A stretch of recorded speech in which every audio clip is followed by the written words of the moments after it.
Good afternoon, everyone. Welcome to today's live Q&A session. I'm going to get the hand right this time with Mr. Chris Palmer, SEO, sponsored by Niche Website Builders. If you want a complete done-for-you service, if you're a lazy bastard like most SEOs are, then Niche Website Builders can do the whole lot for you. Content, links, website builds, and everything else in between. They can do the whole fucking lot for you. So check them guys out. The link is below. But we are here to answer your questions today. So any questions you guys have got, please put them over in the chat.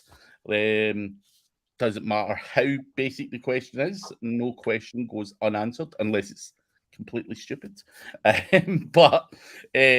So yeah, we are here to answer your questions. Also, let us know where you're from and all that kind of stuff. I am not sure how many people are going to be watching today, Chris.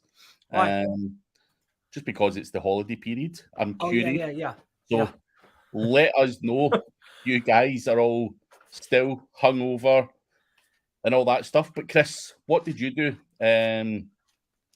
over the festive period? Was it a one at home? Do you booze much at Christmas time? Yeah, Christmas. I stayed at home. My daughter, my son, Kelly. We ate and we did all the stuff at home. I went to our good friend Nick's house. We had like a little shindig with them. And then we went to her grandmother's, her dad's, her mom's. And I went and saw my dad. And just seeing the round, seeing our families. Our families live. My dad lives like 70 miles away from me, but he's not too far, I guess. I went and saw him. But yeah, we spent a lot of time just hanging out with little Chris while Kelly talked with her family. That's pretty much whatever toys we got. Like that's what I was doing, playing with Chris.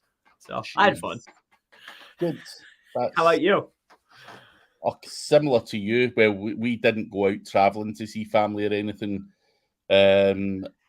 But we spent it in our house, had the mother-in-law here, had my mum round and a whole bunch of other people. So we had it in our house and just playing with the little guy and his Spider-Man stuff. Yes. He's big into Spider-Man. So yeah, a lot of playing with different Spider-Man things. So. Yep. Did you get the web slinger? That's what my little guy, one of the things he wanted. It attaches to the wrist here and you pull it and it shoots the webs out. Nah, he's not actually got that, I don't think. Oh, no, not yet. You're gonna want that one when he sees it. He might have not. He got a fair few presents, and I'm not sure he's went through them all. But I don't remember seeing a web slinger. Wait, whoa! So you're telling me, wow, this Charlie must be like an awesome. Yeah, he has a presence that he didn't go through yet. Yeah. Dude, my little guy was like this, shredded. So Charlie's 3, and amazing. I'd probably say he was overwhelmed by all of the different presents. So it was kind of like he was ripping them open, but he didn't take them out the boxes. He was just like, oh yeah. And he didn't get to play with them. He opened all of his presents though. Yeah. Okay. That's why I was like, what? Really? No. No, he opened them all. Yeah, okay. He just didn't play with them all yet. Anyway, on to some questions. Thomas the Trains and more. Chris, can you do your smasher once a month? Depends on the site. How old's the site? I wouldn't go whacking it. It might not be necessary. Like I would do it maybe one of the months. Like if the website is say 90 days old, 6 months old, it already has some links. It's already gone through a few things, right? Like ups and downs. It has a lot of pages up already. Then you can whack it. But I wouldn't do it like right away on month 2 because you're probably not getting credit for everything that you just did month 1. So I would wait, you do it in that first 30 days, wait 30 days and then whack it again. And then if you start, you start building in, because I'm setting you up a tier, you start whacking in 400, 500 referring domains that are backed up with, another 1,400 referring domains. It's like, That's probably enough. It's probably enough. Yeah, no matter how to do it. So like what I'm getting at is if you have a keyword difficulty of 18 in a small town, that is not the package for you. You know, the starter is probably where you need to be. I see you guys doing that. I'm looking at the keywords and I'm like, dear customer, I would love to do this for you. However, your site only has one page. You know what I mean? Or the competition is like, it's a city like the keyword, like let's say it's dental implants, but it's in like Bumblebee Tuna, Iowa. Keyword volume is like 140. You know what I'm saying? They're already ranking 6. Yeah. They want to go in there and just whack that sucker. No, don't do that. Yeah. Hopefully that helps you. Yes. Topical chains and more. Islam, hello guys. Could you provide information on structured data that's not shown on the page? So you mean either Craig or myself give you information about structured data that's not on the schema.org page? That would be relatively difficult for us to do because everything's there. You know what I mean? Like they break it down, they do the explanation, they even show you how to copy and paste it. There's probably stuff on schema.org that I don't even know. I probably know of 50 off the top of my head. You know what I mean? So I would go to schema.org for that type of information. And if you're looking to deploy it, go to Schemantra, which will then be able to lay it out for you in an easy form. And if you're I like Craig's term, a lazy bandit, just go to Rank Gear. And I think Clint has a tool that just bangs it out for you. So there you go. Hopefully that answers what you were asking, Islam. If we picked that up wrong, come back and let us know what you actually did mean. But yeah, Gareth Simpson, long time no speak. Gareth, hope you're well, buddy. Any thoughts on the latest link spam algo updates? So what's your thoughts on it so far, Chris? Well, when they announced it, as I started looking at I don't know, probably about 20 sites, we'll say. More like 15, right? When I was looking at the clients, I noticed that on some of the accounts where we were super aggressive, depending on where it was, like I think they started rolling out that update a month before, to be honest. And it's seeming like pages that dropped during that time, even if they did drop, it wasn't super significant, but they're starting to re-rise. And then this is another thing, stuff that I like, my own stuff that I didn't care. Like I just whacked it. That stuff's shooting to the top, you know? So I wouldn't just sit on your hands and watch and wait. If you have a problem, then dissect, but don't do anything. I would give it some time.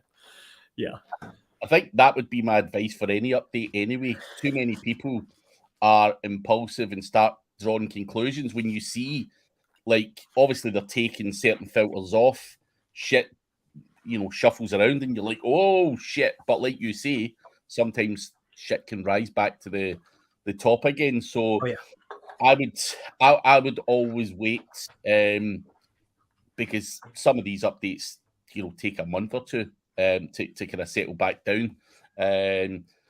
But I think it's weird. It's a weird one to give any kind of real thoughts on it because I see a lot of the spammers type characters boasting that, you know, they're flying. I'm doing good, yeah. So, yeah, it's a difficult one to say because obviously for me, I like spam as much as the next guy, but when it comes to my own money websites, I try and, you know, diversify my links. I like to do a bit of PR.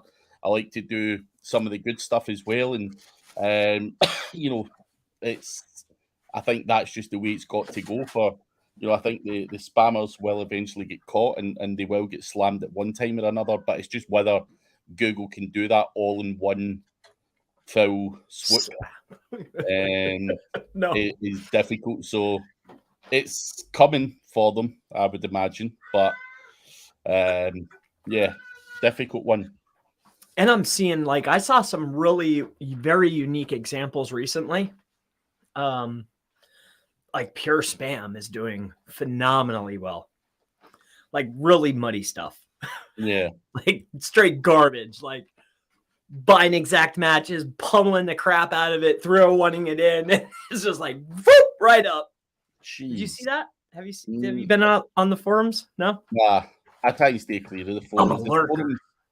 The forums distract me and lead me down rabbit holes that I don't want to necessarily go down. That's fair. That's fair. I live in a rabbit hole.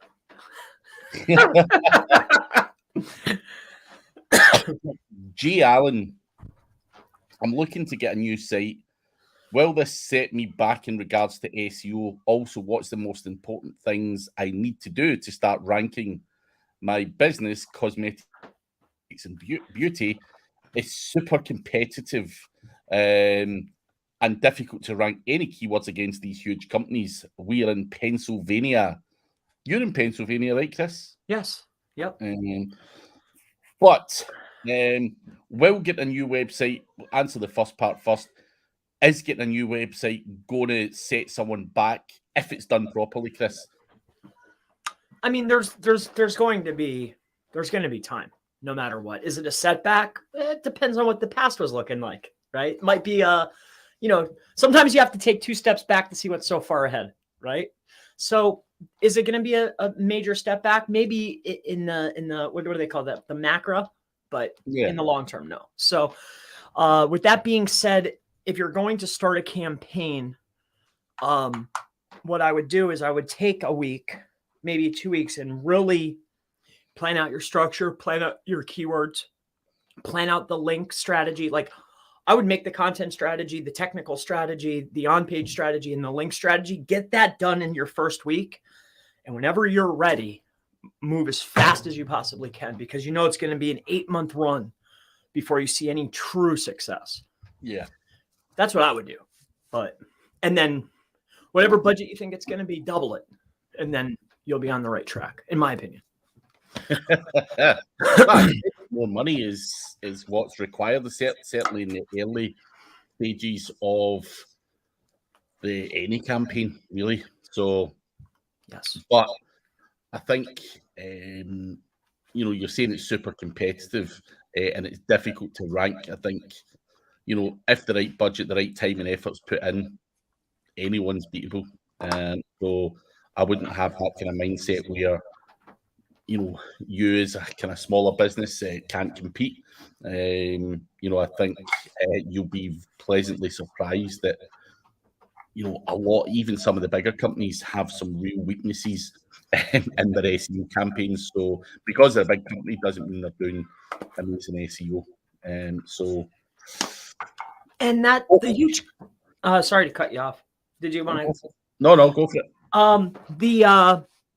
To the point of the huge companies, that's where I think the keyword research comes. You don't want to go against them. There has to be other phrases that can convert. Just because the volume is half doesn't mean that the CPC isn't $40 a click. Yeah. And just because it says 100 inside of the tools doesn't mean that keyword ain't going to bring you 10,000 visitors a month. Because I've been seeing that on Bing, like clockwork. So, I went in. I'm just saying, yeah. When I say keyword research, that's like the first thing. Like that should take you a week. Yeah. Map it out. Your content strategy for the next 6 months or a year, and all the areas of weakness.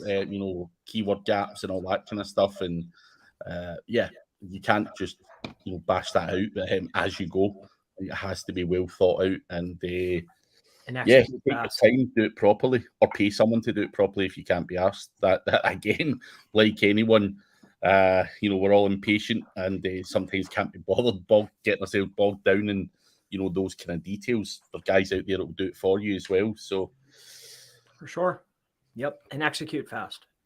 Yeah. Hello, lads. I've been ramping up my content and on page with every advanced SEO procedure. The brand is in Canada. I've noticed some good links have dropped. Why is my traction dropping in Canada but climbing like a rocket in the USA? So is that maybe something to do with the update, Chris? Things are rocking around a little bit, or would you have to look further into hosting location, where the backlinks are coming from? Bingo. Is that what was your instant thoughts on this? That was my instant thought. Yeah, that would be mine. is where are you hosting and where is your backlinks predominantly coming from? If you're trying to pop up in Canada, you want Canada. There needs to be an element of your backlink profile that's Canadian focused. Just got to send the right signals to Google that Canada is the place that you're trying to go for. Now, if you turn around and say, Craig, I'm hosted in Canada, I have a .ca domain, yeah, and all that stuff, then we would have to look at alternatives. But you're probably using a .com hosted on SiteGround, something like that. US host. Yeah. Backlink diversity is primarily US based, as opposed to your competition, which has only 30% US, right?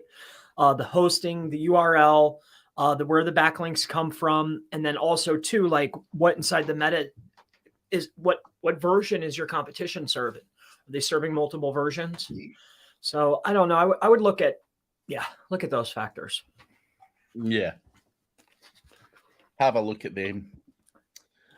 Islam, does Google crawl structured data first or the actual content? Yeah, they render the DOM. I think that it's going to be crawled. It's one of the first things to get crawled. Yeah, absolutely. And I'm pretty sure that they render the DOM. So I think that all renders. I think that's all read together on the first run. But usually Google, if you check the server logs, they'll come back 2-3 times. Definitely 2 times. So on the first run, yeah, they're going to take that into account, certainly. No doubt. Hopefully that helps you, Islam. Christopher Blair, I'm ranking well for some keywords, but my SEO campaign does not bring enough work for us in terms of what you invest monthly. Should I stick with SEO, get after more keywords, or go down the road of Google Ads? You're ranking well for keywords. Difficult to say without knowing roughly what you're spending, Chris. If you turn around and say, I'm only spending $200 a month, then my advice would be do more SEO. I think SEO is a longer term play. If you have enough budget where you can do some Google Ads initially just to get revenue, cash flow coming in, then of course, Google Ads is also something to go down the route of, but SEO is going to take a bit of time and it needs real investment. A lot of people, and I'm not saying you are, but a lot of people are spending way less than they should be on their SEO and then turn around and say SEO's garbage, doesn't work and all that kind of stuff. So, and we've all been there. We've all been like, should I spend my time, doing it even for my own business? Like, can I even be asked doing SEO for my own business, or do I just throw a ton of money at paid ads? So I think, it's one of those things. If you're going to go for it and you want the organic traffic, then make sure you are investing. It does work very, very well, but it is a longer term play. So I wouldn't get too impatient. One of the common things I see, when dealing with clients is they drop off after month 3, month 4, because they get impatient or don't feel it works or don't want to invest that money. And that's the stupid thing, because you're halfway there at that point. You should have stuck around. So that's what I see most common with customers. But Chris, what would your advice be to Christopher there? Well, I think the first thing is if you haven't invested in tools to analyze and see, well, what keywords are your leading competitors running ads on? And do you have pages for those? The next thing would be, it might be worth to do a broad match campaign, lay down $1,000, run some ads and see what actually starts coming in and maybe running conversions, or what is generating the most clicks for you and some traffic, and build out those pages. So that way you're hitting both. Like, we want people in the door and we want to generate dollars, and we can run ads for that. But we also want to back that up with our SEO and have those same exact pages, create the pages that our competition is using. And I think that strategy, they work together. So that would be my best advice. Hopefully that answers your question, Christopher. TJ Bowman Jr., hello. Hope you're well. G. Allen has a question for you, Chris. Sure. What do you guys mean by whacking a site? Because I did think that at the start, Jay, when Thomas asked the question, I'm like, what? And then I've made the assumption that it's one of your packages, right, Chris? Yeah, Smasher. Yeah. Smasher, that's what it was. Smasher. So, yeah, I made this. I'm sitting going, what the hell? I thought it was a joke between you guys or something in your mastermind or something. But then when you mentioned it, I'm like, right, it sounds like a package. So yeah, the Smasher. So whacking means like, if you're you're whacking it with links. So whacking, smashing, cracking, this is, the leading competition has 70 referring domains pointing into a particular service page that's outranking you. You build out a supporting piece of content and you whack it with 150 referring domains. That would be whacking. Yeah. Whacking. Whack it. Yeah. The words, the terminology. Hopefully that helps you, Jay. Note not to the page, to a supporting page. Okay. Don't crack Jay, the page. I love guys like you who just ask because there's so many people there. And I've been that guy as well. When you hear an SEO guy talk and he says something and you're like, what? Whacking what? Yeah.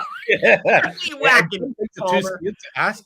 It was like that time someone says, do you use the W3C validator? And Chris is like, Googling it. Whereas Chris should have just went, what the fuck is a W3C validator? But yeah, I get it. Some people are scared to just ask. But Jay, big hat tip to you for just saying, what do you guys mean? Because that is not asked enough. No. And what's funny is, like, if you start looking up, like, 100 things that your SEO should know, like, these are the things that are repetitive. Like, like that's one of them. Like, oh, W3 compliancy. Dude, is there a cookie policy? Like, this is the stuff that's just like, I don't know, secondary to me. I'm looking at, what's the anchor text diversity? How many pages do they have? What's their overall word count? Stuff like that. I think if you're in the corporate world, it's different. The whole W3C validation to humor your board of directors and pretend you've done a couple of months worth of work when you didn't really need to, that type of thing. It's in a plugin and you're like, oh man, I've been working on this for months. I'll never forget. So I used to pay this dude to quicken the speed of the websites that I was working on. And it used to always say it takes 4 or 5 hours to speed up the website. Sure. And one day, the guy charged me. I'm like, I'm paying a fortune for this. And this guy, I know it's really easy. I don't know what he's doing. But the guy was basically charging me to put on WP Rocket, the plugin. Wow. And I'm like, wow. One day I just decided to check, tried it myself on a new site, and I'm like, oh my God, I've been having my pants pulled down for a long time here. I'm like, you bandit. So, it's like the rip version too. Yeah, not good. Not good. I've had my pants pulled. I know that little game. So yeah, that's why I don't trust any web developers, man. I need to, but anyway, Nicole, good to see you. Long time no speak. Hope you have recovered from SEO Underground. What chat GPT SEO tricks have you entertained, if at all, Chris? I tried out this to see if there was any difference. You could look up the term. It's Black Hat SEO Techniques. That is copy paste chat GPT. It ranks number 71. That's copy paste chat GPT content. And it's not copy paste, nothing, just to see like, hey, how is it? You start throwing that stuff into like your unfluffs and all this kind of weird stuff. It'll pass. It does pass these filters, but as far as rankability, nah. Pass. I agree with what Chris has said. I wouldn't trust it from a rankability point of view. Now, we as SEOs are trying to manipulate Google, and I think Google's too clever for it. That's the bottom line. However, Could you use Chat GPT to do your LinkedIn posts? Could you use Chat GPT to make an ebook? Could you use Chat GPT for a whole bunch of other stuff? The answer is yes, 100%. So just because it doesn't work for us as SEOs doesn't mean it's invaluable. So it's interesting, and I'm playing around with it. I've actually got a website, Chris, that it's a DR34. It's an old PBN of mine, and I'm just going to lash like thousands of pages onto it to see what sticks, what doesn't. So I am going to put it to the test in terms of me not believing it. Like you've tested it, you've thrown up something, it's not budging. I want to do it at sheer volume to see how bad or well it performs. I've got the impression that some of it will perform well and then it will just slide back down. But I want to put it to the test. So how many pages? I'm going to stick up a few thousand. Yep. Did you see that? I don't know if we could talk about it here, but did you see that dude with that that human thing? No. That thing's freaking nuts, man. Human writer. Did you see that? No. It's bananas, dude. It's bananas. So, are you saying that that's better than Chat GPT? I'm not, I wouldn't go that far, but as far as you're talking about setting up a site at a click of a button in less than 5 minutes, all the pages like that, like done, like about us, privacy policy. And then with Chat GPT and like with that customization, it writes the schema for you. Like it's freaking crazy, bro. Insanity what's coming out. Yeah. Interesting. Yeah. So Islam come back to us. If you add, as an example, person structured data and will add social media profiles for the author, but it's not provided in the front end of the page, is that okay? So yeah, I get what he's asking now, Chris. So obviously, if you're using schema and you're adding in the social media profiles of a person, but it's not mentioned on your page, would that still work? I mean, you could add it, but the value, like if you start looking in very competitive markets, let's say in the real estate space, right? Or chiropractor, what you'll quickly notice is top performers will have user profiles, not just author profiles, but user profiles where they've built out individual pages and they're building out the profile for the customer. And then they're attaching it to their LinkedIn. They're getting massive boosts. So just having it on the page is why spin your wheels? If you're going to do it, I would build it out right, and you will get a ranking advantage for sure. I mean, for me personally, Islam, on my About Me page, I've got the same as schema on there. And on my About Me page, I've got links to my social media profiles. And obviously that is in the schema. There's no reason why you shouldn't have that on the page anyway. For me, if you're wanting to try and trigger the knowledge panel and everything else, your About Me or About Us page is the home of your entity. And then on there, you want to link out to all the kind of Crunchbase, the LinkedIn and everything else. So I don't see why you wouldn't have it in the front end of the page. That's just my own personal opinion, and that's how I've done it. But yeah, if you're gonna have it filled out, have it right, like have the page. Yeah, I would. You get a bump, I think, for sure. TJ Bowman, buy auction domains or scrape expired domains for a PBN, or both. What's your preferred choice if you had to pick one? As time is progressing, I've bought in hundreds. There's very limited inventory. After you run a big scrape, you quickly, the guys with the bigger bank have everything.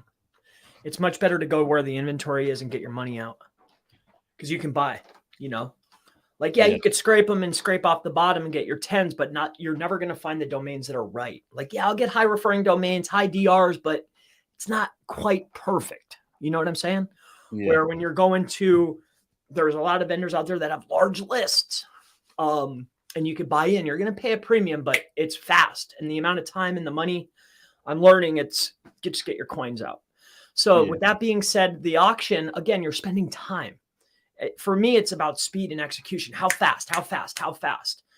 The auctions, you're betting, you're watching, you're spending. And if you're not doing it, I got to pay somebody. And then, oh, they're screwing up. You got to go back and check them. Then they're messing up the DNSs and stupid. Hey, if you got the time and you're only trying to build something small, sure, auction domains work. And yes, you can scrape off the bottom and find winners. But if you're trying to do something fast and scale it, I would get your money out, in my opinion. You're right. You know, money helps eliminate a lot of that time and effort, and you know, these guys are doing spam checks and all sorts of other stuff. So, you know, they are working for their money effectively. 1,000%. I used to look and scoff at, oh, you're charging me 10 cents a referring domain, but when you start thinking about it, that's a good bet. I'll take that. I'll take that. Honey, will AI dominating Google SERPs? Obviously, you've asked that just as we've answered it, and we don't think so. We don't think so. So, yeah, hopefully that covered it off for you, honey. That little rant we had about what we were doing. Hey, pal, what's up? Not sure who that is, but hello anyway. Hope you're well. It's the guy that downvotes every video. Yeah. We're like, hey, buddy.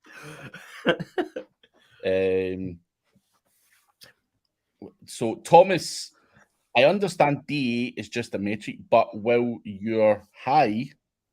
Wait a minute. But will Chris's high DA blog post ramp up DA from 10 to 20 quickly? Also, for a service-based business, is a DA of 30 considered high?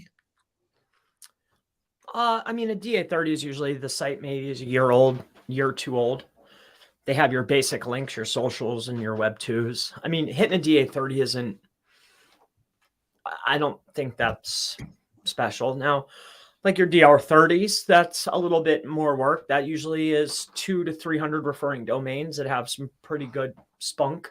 You know, I think when you start getting to the DR 40s and 50s, yeah, that's something. You start talking about trust flow 50s, you really got something. But yeah, DA 30, a DA 30 is only like a DR 15. Yeah. If you look at trust flow, it's probably a 0.5. You know what I mean? Like, so, because there's a difference between looking at a pool of 200,000 sites or whatever. What is their pool? 35 million. And then you have a pool of, you know, like the metrics are wildly different. So if you're looking at DA, a 30 is not high. No. That's all I have to say about that. And Nicole, your site is on SiteGround. So Nicole's the one that was struggling there with the rankings going up in the US. So she's on SiteGround. So that's not a great start, Nicole. I don't believe they've got a Canadian server. I think it's you know, double check that though. They might have changed. But is it a .com?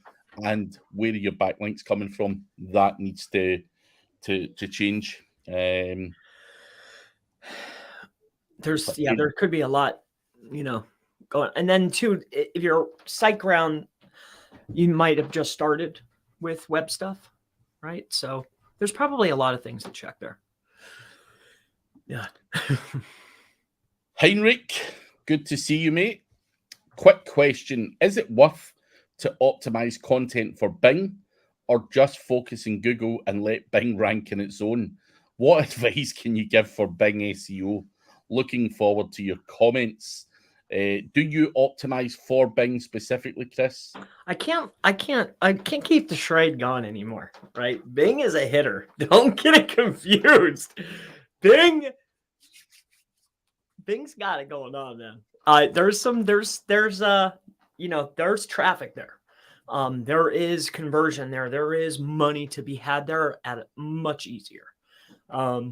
Depending on the SERP, depending on the keywords, of course, but there's volume there. There's money over there. So, but are you working specifically for Bing? Because obviously we know the exact match domain names still rank very well in Bing. You know, Bing's like Google from 10 years ago. You know, it's beautiful. It's a different ball game. But because of that, does that mean because I rank well in Google for a specific term, does that automatically go over to Bing? No, but when you have a project that you're working on, say you have internal pages that are targeting separate locations, this is, I guess, a hint, big hint. Having satellite sites that are exact match pointing to those internal pages is a massive beneficial strategy. Not only can you get those quick wins, but you're also able to help support the page within Google. Google is definitely counting links to a much higher degree. There's no doubt. And their filters for on page are wildly different, but they work together. They work together. But no, am I only targeting Bing? No, I'm primarily focused on Google. However, depending on the project, how much money is it worth? We are looking at Bing, definitely. If you have enough money to scale that up to build to your supporting content, yeah, it's worth it for sure. Yeah. Hopefully that helps you, Heinrich. D-Ruv, good to see you, mate. Long time no speak. Heinrich, do you guys only do SEO or Google Ads as well? Chris, what's your answer? I primarily focus on SEO and services. However, like I have a vineyard I work for or with, not for. I have a couple law firms. Like some of the clients we want to get in 3 places. So the initial setup or the idea, if they're not doing it, I will definitely do, but I'm not looking to do the management. I'm looking to get paid on the setup, and the idea and get it rolling, but I don't like to manage it. I hate that, actually. I know that you do, though. I was curious about that. You manage ads. I saw on your site. Yeah, dude, I can't do it, man. I'm not a fan. I mean, my site, in terms of managing Google Ads and white label SEO, I'm actually taking all that shit off because that's from years ago and I've just never updated it. But, you know, as part of my own business and businesses that I've got, do I use ads and do I set them up myself? 100% I do. You know, I think ads is a big part of, you know, works hand in hand with SEO, you know, even if it's just, you know, doing a bit of CTR on stuff or whatever, you know, or just genuinely doing ads normally, then yes, ads can work very, very well. And I think because, Heinrich, I come from a background where you had to do everything. You weren't just seen as an SEO. You done everything back in the day, and Google Ads and everything. And that obviously being a small business owner, I also dabbled in it and tried to learn it as best I could. So, you know, again, I like to play around with a lot of different things and not just stick to SEO. If I can get away with running a business on Google Ads and you know, get a massive ROI, that's the business model. I'm not. I mean, as much as I love SEO, you know, money's money and business is business. So the job is to grab as much money as I can the easiest way possible. So there you go. Yeah, I thought it was, to be honest, I thought it would be easy money. I'm like, oh, setup. I got the setup down. Like I know how to bid for the top. Like I understand the bounce rate to get the ad cheaper. Like I get it, right? I thought it would be sweet money. You know, set it up and then it's actually not. It's not at all. It's not sweet money. It's hard. Depends on what market you play in. Yeah, that's true. That's fair. But yeah. Anyway, Chris. Yes. Sorry. Can you read out the next person's name? Testicle, huh? Okay. Hey guys. Who is that? Who is that? But yeah, I'm not sure who's coming up with that Testicle, one. huh? But it's fun. Yeah, they're just asking a random question, so I'm going to ignore that question. Oh, that was a good one though, but it's okay. You fell for it, Chris. Yeah, the testicle, but I like the question was okay. All right, you want to answer it? Right, go for it. No, I don't. It's okay. I'm just curious what your thoughts are moving forward, because I know what my idea is for this year. Like last year's goal was, I hate to say it, but I wanted to come out with a book. I wanted to get on another stage and be able to do speaking. I wanted to start a testing group, and I hit all the goals. Yeah. So this year's goal is 1,000+ site network. I want to redo the way the presentation is done, redo the website, restructure the mastermind, and create a proxy network. That's the goal this year. What is your goal? I have a website marketplace that's going to come out probably in Q2. Something I spoke about for a number of years and just never done anything with it. So I'm going to do less speaking at events. I'm still going to speak at events. I'm going to do more on YouTube. Yeah, I've just I think, launching the marketplace would be good for me. I just think that there's a gap in the market for that, and I want in on that. So, yeah, I want to do that and, try to reduce the amount of traveling and speaking events that I've done against last year. And yeah, we'll see what happens thereafter. I don't have any kind of crazy long goals or wild goals. I just need to refine what I'm doing and polish things up a little bit and get the head down and do more stuff on YouTube because I launched a lot of stuff and then took my foot off the gas. I'm not consistent on YouTube, and I should be. In terms of launching educational videos, I'm not consistent in YouTube. Obviously, I do lives every week and very consistent with that, but I think I'm going to come back and work YouTube a little bit harder and stuff like that. So just refining the way that I'm doing things and spending less time traveling because it's hard, man. It's hard. So I will still be speaking at events, but just not to the volume that I was last year because it's takes up too much time and energy, which takes me away from doing the stuff that I really want to do. So yeah, I agree. Yeah, and I noticed something about events that it just seems like, I mean, I haven't been to any. I've only been to 3 different ones, right? Well, I've been to 4 different ones, but 3 that I've spoken at. And something I realized is the smallest events actually led to the most after the event communication. I realized. Very, very interesting. It's bizarre because I've spoke in front of 6,000 people at Affiliate World Dubai, and you can't get fucking moving. You can't get to speak to anyone because you're taken off backstage, and then you try and walk through the arena.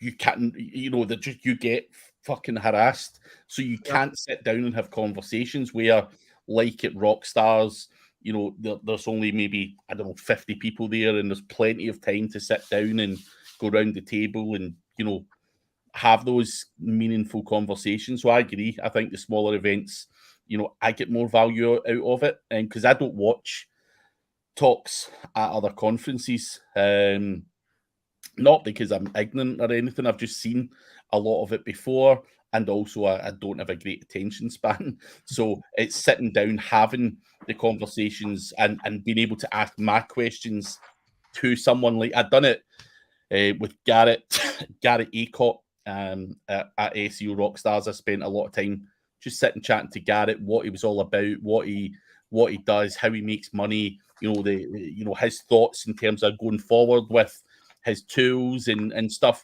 And I found all that very interesting. And obviously, these are the conversations you want to have and understand that tool in particular a hell of a lot better. So, what do you think about that? What was that? What do you think about that tool? I think it's working okay now. I think it wasn't working. It worked very well, and then it stopped working for a period because clearly the guy that previously owned it, fell out of love with it or whatever. And Garrett's come in, done a lot of stuff with it, developed it a lot, and I think it's working really well. And I know a lot of other people who think the same. So, I think obviously the mobile proxy thing is a big thing. So using packet stream and all the kind of other stuff where you see people all moaning, oh, it doesn't work with this, and use some mobile proxies. Go and get proxidized yourself, get a rig, pay turbo proxies, whatever. You just use the right stuff and it will work for you. So, again, I kind of didn't like it and I kind of threw it in the bin. And now I've got it back out, and I know a few other lads that have got it back out and it's doing well. So, sweet. Yeah. Interesting. Anyway, Nicole has just learned that you can ask ChatGPT to write out PHP code for tools and calculators. As she's not a coder, she wanted to ask for some code script to embed into WordPress for a freight logistics calculator. The question is needed to be detailed. What script and code shall it be? Is it Java? I'm not necessarily a coder, but what I would do is go to a site that has what you're looking for and pull it into, there's like a thing that you can pull sites into and ask like what the site is built on or built with. And then it'll probably tell you what that's made up of.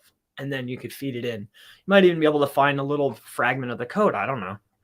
I'm not really a coder. I only mess around with Python, and I'm not even the best at that. So, and I'm not, to be honest with you, I'm not even going to pretend to be a coder. That is so far from where my skill set lies. HTML and Python. That's it. Yeah. I don't know anything else. I've got someone who does that for me. But Nicole must have watched Diggity's video today. TJ is asking, after setting up a new PBN, how long do you wait until you start using it for linking? So after you set it up, launch the pages, I'd probably say it's probably about 45 days. Maybe let's just say 2 months, because there's time in between. You never know, they might relax for a week, or maybe they get sick or they're seeing their family. So I would definitely at least 30 days, but it's more like 2 months. It takes 2 months to figure out and make sure that it's going to be clean. Because if I launch the page and it doesn't hit right away, like it's probably going to get kicked out. So it takes time to do these things. So usually 2 months. Good answer. I like to build it out, let it settle. I don't think I would be linking for a couple of months just with the rebuild and all that kind of stuff. So I wouldn't, there's nothing to suggest you can't link out as soon as it's live, to be fair. But if it's spammy or, it's not clean or whatever, why would you go to the lengths of, spending time on it? So, yeah, that's a good answer, Chris. Shahriar. How to recover from Google's May algorithm update. I did implement some common practice, but the position was up and down. 7 day up and then 20 days no position. So what did you find from that core or that May algorithm update worked for you? Because everyone's seen, or quite a lot of people in the industry seen, websites tanking around about that time. Was it shitty content or was it something else, Chris? Yeah, I don't remember the May beating me in the head so much as September. Something that September, I just remember a lot of headaches. But I think the primary focus was the updating the content, the internal links. I think it was just content based. I really don't recall exactly or precisely, but I do remember definitely losing a lot of keywords in September on 2 sites in particular. like big sites. That was not, nobody was happy at all. But yeah, that's what I remember. I don't remember there being that big of a problem with anybody. Nothing like major, I don't think. Check your content though, Sharia. For the May one, I think a lot of shitty content was the problem. And when I say shitty, you may have paid good money for it. Is it real content? Is it the kind of content that should be on a website? Is it the content that's worth ranking well? That's obviously very much up for debate. So go back and check that. But a lot of people were able to get things moving back upwards. So I just think good quality content, good quality links still work. A lot of these updates are targeting people who are cutting corners to some degree or outsourcing and maybe not checking the stuff or whatever. So, Google's never slammed a website that was doing good stuff. That's the reality of it. So there must be something in your process that's not quite up to the required standard, and I would start with content on that stuff. Islam, I work for a news media company, but they don't agree to add social media profiles for authors on the front end. So I'm thinking of adding them to the structured data.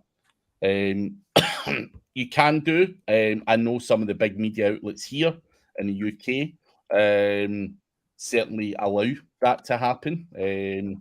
So you can easily find the editor or the journalist, email, Twitter, all that kind of stuff. Would Google treat that as cloaking, or is it okay, Chris, to have it in the schema even if it's not on the page? I've never gotten a penalty for that, but I don't think that would be cloaking. But don't mark my words for that. I don't want you to go do something and then you get booked. I have never had an issue doing that. I highly doubt that, because what's the enhancement? There's no enhancement. You're not manipulating a SERP. So how would somebody find it? How would you get told on? Because usually actions don't come because they found you. It's because somebody pointed out something. So, yeah, I wouldn't be overly concerned. I would just go for it. I don't think you're going to get booked for it, but do your due diligence. Don't take my word for it. Cloaking, though, to be clear, is when you show Google bot one thing and send the visitors to another. That's not what you're doing there. So I wouldn't be worried about cloaking as such. Whether Google penalise you for that or not, I'm not sure. Would that be a manipulative? You go read they have a 101. It's really nice too. I really like reading it. And they change it very frequently. Like, you ever see that fundamentals page, and it'll give you the outlines. They've updated the unnatural links and stuff. They've been updating a lot of stuff. It's pretty cool. It's a good read. Good toilet material. Chilling on the toilet. Yeah, that's the best place for it. Flush it down the toilet. I'm only kidding. Dune has got 2 conversions today, 646 per conversion. Good to hear it, Dune. Absolutely, especially if it's an electrical job. $6 for that could be pretty good. That sounds really good. Yeah. TJ is asking, what's the good size for a starter PBN to help build a few affiliate sites in similar niches with low to medium competition? 10 to 20 or a lot more? This is a common misconception, I think, Chris. Everyone thinks a PBN has to be 100 or 200 or 1,000 websites. Absolutely not. How many can you manage and maintain is the real question. Yeah. And good luck. That's where you're going to run into problems. I stupidly had thousands at one point, and I tried everything to try and make the management of them easier. I had the manage WP to try and update all the plugins on a regular basis. It was just a fucking nightmare. So there's no right or wrong way or figure we can say here, TJ. More be realistic. What's manageable? Is it 5? Is it 10? Is it 20? Like, I know Chris is talking about his goal for 2023 is having 1,000. That's a goal. That's a goal. Yeah. It's hard work. It is a lot of hard work and management and tool usage and all that. So it's not going to be cheap. But it's not going to be cheap either, Chris. What kind of money is required to build that? It's not that cheap. So I think it grows slowly and it goes to whatever you just find. Hosting is $2,000 a month. Yeah. So that's just hosting. Yeah. So I think a good size. A lot of people lie and go, yeah, I've got a PBN with hundreds of websites. The reality is it's probably 20. So I think the reality is build it as you see fit, and as long as they're providing an ROI, you're making money from them. They become an AdSense site or whatever. Then make them pay for themselves and keep building them out. Why wouldn't you? So as long as you can monetize it somehow, then the sky's the limit. So if that's your job to make 5,000 websites that's going to make you $1 million a year, go build it, whatever. As long as obviously the spend isn't £1 million, then you're only breaking even. So I would start small, TJ, in my opinion. And build out as you feel comfortable. Yeah, I don't know if there's a precise number. Yeah. My goals are different than what you're probably doing. Yeah, but you got a purpose behind yours as well, Chris. So very specific purpose. Yeah. But Jordan is here. How's it going, Jordan? Hope you have a safe and happy new year as well, buddy. Hopefully catch up next year again at one of the conferences. Jordan Pierce, everyone. Very useful guy to know. Picked up a fair few tips from Jordan over the years. Dune, it is like fine-tuning and building the airplane whilst falling. Yeah. I'm not sure I like that example, Dune. I'm scared of airplanes, but hey. That's how you work fast. We're going to die. Start building. Yeah.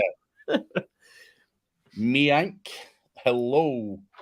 Where'd you get that picture from, man? I want one like that. Surely an app could do that for you. I've seen shit like this a lot. That looks too cool. I want something like that. It's like fun. It's, it's cool. He's asking,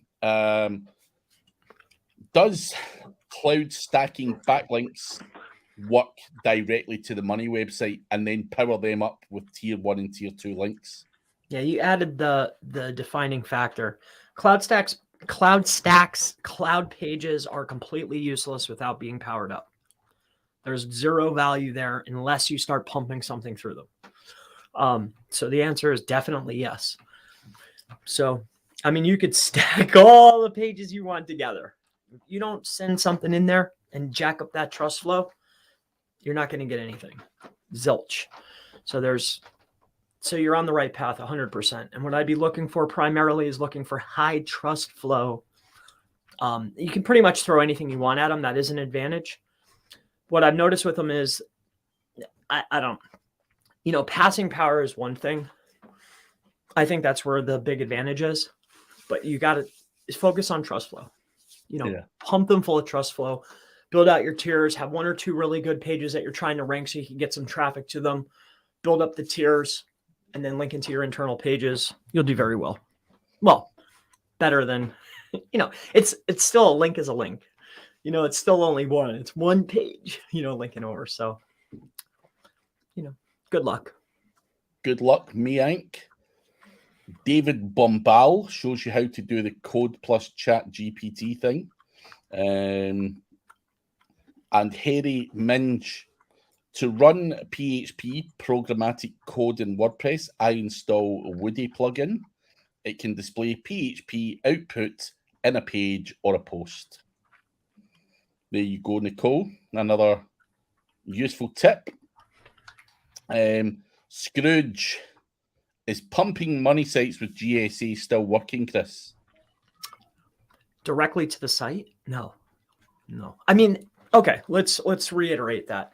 Do I think for a temporary bump, like temporarily, do I think that force feeding high dwell time traffic and GSA or any type of referring domains quickly to internal pages could give me a slight edge in the short term? Yes. But for long-term success, definitely not. No. Yeah. No. But does GSA help you power up guest posts and all that stuff? Depending on the list, for sure. That would work. But I think the key thing there is pumping money sites with GSA is a big no-no. I wouldn't do that. Yeah, I wouldn't. But each to their own. I'm sure there'll be somebody out there that argues it does work. For sure. Oh, yeah. But certainly not something I would like to suggest to people. But hey, but it's not going to be my top tip. Yeah. Top tips for 2022 is not fire up GSA and blast your money site. Yeah, that's that. But guys, we are sadly out of time. That was a quick hour and went a lot better than I thought, Chris. Oh, yeah. Questions there. So thank you guys for the questions. Please do leave a little like on the video and subscribe to the channel. Do check out Niche Website Builders. The link is below. And check out Mr. Chris Palmer SEO on any platform. Just Google him, YouTube him, whatever, and you will find them pretty easily. But we will be back at the same time next week, guys. So take it easy and have a good day, guys. Thank you. Have a happy new year.